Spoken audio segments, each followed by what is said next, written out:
ciidamada kumaandooska danab ee xoogga dalka Soomaaliyeed iyo kuwa daraawista Jubbaland oo howlgalo isugu jira sifeyn iyo burburin ka sameeyay 3 goobood oo ka tirsan deegaanada Wayaanta ee gobolka Jubbada Hoose gaar ahaan deegaanada Qudus, Beerxaani iyo Yaqdabeel waxaana deegaanadaasi ay ciidamadu ay howlgalka ka sameeyeen oo ay maleeshiyaadka qawaariijta ay ka damacsanaayeen in ay godad gabbaad u ah ay ka sameystaan ugana dhuntaan howlgalada burburinta iyo duqeymaha ay ka wadaan ciidamada. Howlgalkan ayaa inta uu socday waxaa lagu qaarijiyay xubno badan oo muhiim u ahaa maleeshiyaadka argagixisada waxaana ka mid ahaa xubnahani halkaasi lagu qaarijiyay horjooga lagu magacaabo Gacma Dheere oo qawaariijta u qaabilsanaa dhulka Wayaanta.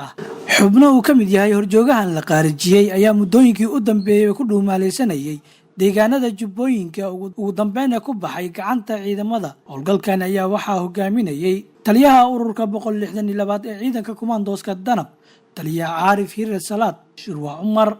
warbaahinta qaranka magaalada Kismaayo.